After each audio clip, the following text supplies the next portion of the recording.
రోజుల కోర్సు పూర్తి చేస్తే చాలు 100% ప్లేస్మెంట్ సపోర్ట్ తో సాఫ్ట్వేర్ జాబ్ మీ సొంతం. వెంటనే కోడ్ జ్ఞాన్ డెస్టినేషన్ ని సంప్రదించండి. వెల్కమ్ టు సుమంటి వినయని మీ సుమంటి వినాగ్. జయలలిత ఆస్తులు స్వాధీనం చేసుకోమన్నారు అని చెప్పేసి అంటే బెంగళూరు హైకోర్టు దానికి సంబంధించినటువంటి తీర్పు ఇచ్చిందని చెప్పేసి ఒక న్యూస్ అయితే బయటికి రావడం జరిగింది. అయితే వాటికి సంబంధించినటువంటి పూర్తి వివరాలు ఏంటి, ఏ విధంగా ఉండే అవకాశం ఉంటుంది అనేది ఈరోజు మనతో పాటు హైకోర్టు అడ్వకేట్ అలగర్ రవీంద్రనాథ్ గారు ఉన్నారు. అది వారి మాట్లాడి తెలుసుకుందాం. Hello sir. హాయ్ అండి నాగరాజ్ గారు. బెంగళూరు హైకోర్టు అనేది జయలలిత ఆస్తులు మొత్తం స్వాధీనం చేసుకోండి అని చెప్పి చెప్పడం జరిగింది.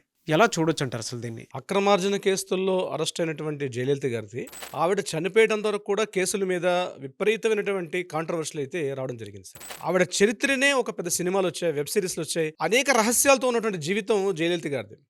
91 నుంచి 1991 నుంచి 1996 వరకు ఆవిడ అధికారంలో ఉన్నప్పుడు, అంటే ముఖ్యమంత్రిగా పనిచేసినప్పుడు అతి చిన్న వయసులోనే ఆవిడ ముఖ్యమంత్రిగా తమిళనాడు ముఖ్యమంత్రిగా రావడం జరిగింది. అయితే ఆ టైంలో కేవలం ₹1 మాత్రమే తన జీతం తీసుకుంటూ ప్రజలకి తన ఆదర్శంగా ఉంటుందని చెప్పి ఎన్నో అనూహ్యమైనటువంటి పథకాలు, అనేక సంక్షేమ పథకాలు, ప్రజలకి తన ఒక వ్యక్తిని ఉన్నాను, ప్రజల్లో తన ఒక సిస్టరు, ప్రజల్లో తన ఒక అమ్మ అని అనిపించుకొని పురుచి తలవిగా పిలువబడిన జయలలిత గారి యొక్క విశేషాల లోపలికి వెళ్తే రీసెంట్గా బెంగళూరు హైకోర్టు తను ఏదైతే ఆర్జన చేశారో, తను ఏదైతే తన ప్రాపర్టీస్ కూడబెట్టారో అవన్నీ కూడా పూర్తిగా ప్రభుత్వానికి స్వాధీనం చేసుకోమని చెప్పి తమిళనాడు ప్రభుత్వానికి సూచన చేశారు బెంగళూరు హైకోర్టు. 6 ట్రంకపెట్టెలు, ఒక వీడియోగ్రాఫరు, ఒక ఫోటోగ్రాఫర్తో సహా టోటల్గా కలిసి ఒక తూకం, అంటే ఒక వేయింగ్ మిషన్ కూడా తీసుకొని రమ్మని మేము చెప్పడం జరిగింది.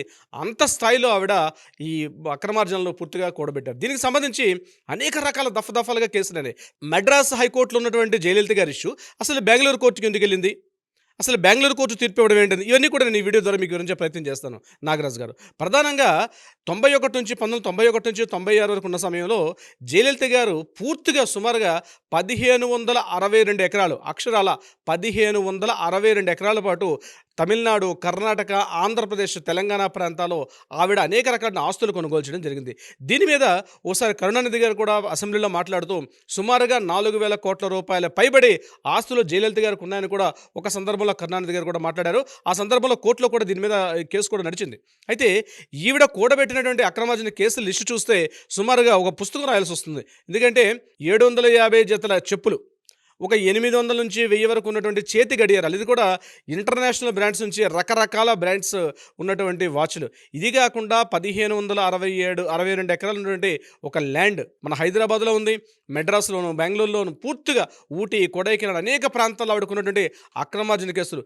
ఇది కాకుండా అక్షరాల 27 కిలోల బంగారం ఉంది, రకరకాల ఆర్నమెంట్స్ చెప్పుకుంటే అసలు అన్ని రకాల ఆభరణాలు బహుశా గుడిలో దేవుళ్ళకి వేస్తారేమో, లేకపోతే లోపల దేవతల యొక్క అమ్మవార్లకు వేస్తారేమో తెలియదు, కానీ అంత స్థాయిలో ఆవిడకు ఉన్నటువంటి ఆభరణాల యొక్క ఇది కాకుండా 11,000 సుమారుగా పట్టు చీరలు ఆవిడ దగ్గర ఉన్నటువంటి చీరలు, ఇవన్నీ కూడా ఆవిడ చనిపోయిన తర్వాత ఈ లెక్కలు పెట్టినప్పుడు ఆస్తులకి వీటికి వారసులు ఎవరు, ఇన్ని రకాల ప్రాపర్టీస్కి ఆస్తులు ఎవరని దీని మీద చర్చ చేసినప్పుడు జయలలిత గారి యొక్క బ్రదర్ యొక్క కొడుకు, అంటే మేనకోడలు అంటే దీపిక అండ్ దీపకుమార్ అని చెప్పి వీళ్ళిద్దరు కూడా ఈ వీటి మీద సుప్రీంకోర్టు వరకు కూడా వెళ్ళడం జరిగింది. అయితే ప్రాపర్టీస్ విషయంలో వీళ్ళ యొక్క చూపించిన ఆధారాల మేరకు ఏదైతే ప్రాపర్టీస్ ఉన్నాయో వీళ్ళకి ఇవ్వడం జరిగింది. కొన్ని సందర్భాల్లో పోయిస్ గార్డెన్స్ అని చెప్పి ఏదైతే చెన్నైలో ఉండే వేదన ప్రాపర్టీ ఏదైతే ఉందో ఆ ప్రాపర్టీ దీనికి ఇవ్వడం జరిగింది. అయితే ఇక్కడ కూడా ఒక వివాదం వచ్చింది. మళ్ళీ ఆ పోయిస్ గార్డెన్స్ని తీసుకున్న తర్వాత మేము దీన్ని కంప్లీట్గా జయలలిత గారి యొక్క మాన్యుమెంట్ అంటే ఒక మ్యూజియంగా మారుస్తామని చెప్పి వాళ్ళు ప్రకటించినప్పుడు హైకోర్టు తీవ్ర అభ్యంతరం వ్యక్తం చేశారు. ఎందుకంటే మీకు చెన్నైలోని మెరీనా బీచ్ దగ్గర సుమారు 83 కోట్ల రూపాయల విలువతో ఉన్నటువంటి ఒక పెద్ద మాన్యుమెంట్స్ ఉన్నాయి, అక్కడ మ్యూజియం ఉంది. అంతకుమించి మళ్ళీ మీరు ఈ ప్రాపర్టీని మళ్ళీ ఏం చేస్తారని చెప్పి ఆ ప్రాపర్టీని కూడా తీసుకో ప్రయత్నం చేశారు.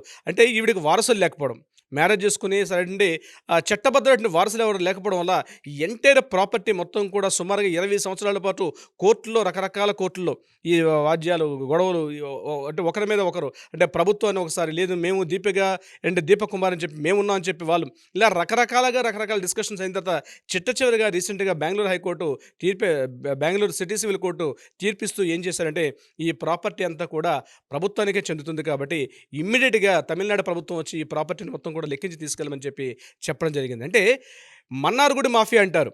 అంటే తమిళనాడులో పూర్తిగా తనకు కూటమి నడిపించింది జయలలిత గారు చేశారు. అంటే శశికళ, అదేవిధంగా కేవీ నటరాజన్ వీళ్ళందరూ కూడా కలిసి ఒక మన్నార్గుడి మాఫియా. అంటే జయలలిత అధికారం ఉన్న టైంలో ప్రాపర్టీస్ కానీ ఆవిడ చెప్పిందే రాజ్యం. అంటే మొట్టమొదటిగా చెప్పాలంటే అవినీతి అక్రమార్జన కేసుల్లో ఉన్నటువంటి లాలూ ప్రసాద్ ఎలా అయితే నార్త్ ఇండియాలో ఆయన ఏ రకంగా ఉండిపోయారో, అట్ ద సేమ్ టైం ఇక్కడ జయలలిత కూడా పురచి తలవిగా చెప్పినటువంటి జయలలిత గారు కూడా అక్రమార్జన కేసులు అనేక రకాలుగా ఉండిపోయారు. అవి కాకుండా ఆవిడ చేసినటువంటి ఎన్నో రకాల ఇన్వెస్ట్మెంట్స్, స్టాక్స్ కావచ్చు, షేర్స్ కావచ్చు, గోల్డ్, బంగారు వజ్రాలు, అంటే వజ్రాలు పొదిగినటువంటి రకరకాల బంగారు ఆభరణాలు లెక్కించడానికి సుమారు 4 రోజులు పట్టిందంటే ఈ యొక్క నిన్న కోర్టు ఇచ్చిన తీర్పులో మనకు తెలియపరిచిన విషయం అంటే అవన్నీ లెక్క పెడుతుంటేనే 4 days పట్టింది. మార్నింగ్ 8 గంటల నుంచి రాత్రి 9 గంటలు లెక్కిస్తుంటే ఆ టోటల్ ప్రాపర్టీస్ లెక్కిస్తుంటేనే కంటిన్యూగా 4 days పాటు ఐటీ అధికారులు దానికి విలువ అంటే దానికి మెజర్మెంట్ చేసిన వాళ్ళందరూ లెక్కిస్తుంటే 4 రోజులు పట్టింది. ఇంత విలువైన ఆస్తి ఆవిడ మాత్రం ఏ రోజు కూడా తన ఒంటి మీద ఒక బంగారు ఉండేది కాదు నాగరాజు గారు. తన ఒంటి మీద ఒక ముక్కు పుడక కానీ ఒక బంగారు ముక్కు పుడక లేకుండా తను పూర్తిగా కూడా అత్యంత సాధారణ ఒక స్త్రీగా తన జీవితాన్ని గడిపి ఎంత ఆభరణం ఎందుకు ఆవిడ కూడబెట్టారో, ఎవరి కోసం కూడబెట్టారో, ఆవిడ ఇంద్రభ్రమణం లాంటి ఆ పోయిస్ గార్డెన్స్ ఎందుకు ఉందో. విశేషం ఏంటంటే మన హైదరాబాద్లో కూడా మేడ్చల్కి వెళ్ళే దారిలో కొంపల దగ్గర జేజే గార్డెన్స్ అని చెప్పి ఇక్కడ కూడా ఒక 24 ఎకరాల ద్రాక్ష తోట కూడా ఆవిడ ఉండడం జరిగింది. ఇది కాకుండా మాదాపూర్, కొండపూర్ అంటే అప్పుడు ఆ టైంలోనే బహుశా డెవలప్ అవుతుందని చెప్పి జూబ్లీస్లో కూడా కొన్ని ప్రాంతాల్లో ఆవిడ ప్రాపర్టీస్ కూడా పెట్టుకోవడం జరిగింది. ఇది కాకుండా బెంగళూరులో ఉన్న ప్రాపర్టీస్, చెన్నైలో ఉన్న ప్రాపర్టీస్, మన్నార్గుడి దగ్గర ఉన్న ప్రాపర్టీస్, కోయంబత్తూరు దగ్గర ఉన్న ప్రాపర్టీస్ ఇవన్నీ లెక్క వేస్తే 1562 జయలలిత గ్రీన్ టీ అని చెప్పి ఒక టీ ఎస్టేట్ కంపెనీ కూడా జయలలిత గారు నడిపించారు. అంటే రాజుల సొమ్ము రాళ్ల పాలు అన్నట్టుగా ఈ టోటల్ ఈ ప్రాపర్టీస్ అన్నీ కూడా మాకు కావాలని చెప్పి ఏదైతే వీళ్ళ వారసులు క్లెయిమ్ చేసుకుంటున్నారో మీకు చందం అని చెప్పి ఈరోజు బెంగళూరు హైకోర్టు పూర్తిగా ఇవ్వడం జరిగింది. బెంగళూరు హైకోర్టు దీనికి ఎందుకు డెసిషన్ తీసుకుని చెప్పి చాలామందికి ఒక అనుమానం ఉంటుంది. 2001లో ఈ కేసులు వచ్చేటప్పుడు అప్పుడు ఉన్నటువంటి డిఎంకే ఉన్నటువంటి అధినేతలు ఏం చేశారంటే ఇది పూర్తిగా తమిళనాడు జయలలిత గారికి ఉన్నటువంటి కేసు, మన రాష్ట్రంలో ఈ కేసు పూర్తిగా విచారణ చేయడం వల్ల కొంతవరకు సాక్షులను కావచ్చు విచారణ కూడా కొంత తప్పుదో పట్టించే అవకాశం ఉంటుంది జయలలిత గారు. కాబట్టి మా స్టేట్ కాకుండా బయట స్టేట్కి వెళ్ళమని చెప్పి సుప్రీంకోర్టుకి అప్పీల్ చేసినప్పుడు సుప్రీంకోర్టు ఏం చేశారంటే తమిళనాడు స్టేట్కి బయట ఉన్నటువంటి కర్ణాటకలో ఉన్నటువంటి బెంగళూరు హైకోర్టుకి రిఫర్ చేయడం జరిగింది. సో దీనికి సంబంధించి బెంగళూరు హైకోర్టు దీని మీద తీర్పు ఇవ్వడం జరిగింది. నాగరాజు గారు అంటే అనేక వేల కోట్ల రూపాయల ఆస్తులు ఈరోజు లెక్క వేస్తే సుమారుగా 4500 కోట్ల పైబడి ఆస్తున్నట్టుగా ఆ లెక్కలు ఈరోజు ఉన్నటువంటి ప్రామాణిక లెక్కలు బట్టి ఇది తెలుస్తుంది. అంటే నేను ఇందాక మీకు చెప్పినట్టుగా రాజుల సొమ్ము రాళ్లపాలని ఏ రకంగా అయితే మనం చెప్పుకుంటామో ఇంత ప్రాపర్టీ కూడబెట్టుకున్నారు. ఎన్నో సంక్షేమ పథకాలు అంటే బహుశా భారతదేశంలో ఏ ముఖ్యమంత్రి చేయనటువంటి సంక్షేమ పథకాలకి నాంది అమ్మ బస్సు, అమ్మ ఒడి, అమ్మ అన్న పథకం, అన్న క్యాంటీన్స్ ఇలాంటివన్నీ కూడా మొట్టమొదటిగా జయలలిత గారు ప్రతి ఇంటికి టీవీ, ప్రతి ఇంటికి మిక్సర్ గ్రైండర్, ప్రతి ఇంటికి దాన్ని ఏమంటారు మొబైల్స్, ఇలా ప్రతి ఒక్క వ్యక్తికి సంక్షేమ పథకాలు ఈరోజు మనం ఏదైతే మన ఆంధ్రప్రదేశ్లో కావచ్చు తెలంగాణ ప్రభుత్వాలు ఏదైతే సంక్షేమ పథకాలు ఈరోజు చెప్పుకున్నటువంటి మన నేతలు ఈ రోజుకి వీళ్ళందరికీ ఆదర్శం ఎవరంటే జయలలిత గారు చేసినటువంటి సంక్షేమ పథకాలు.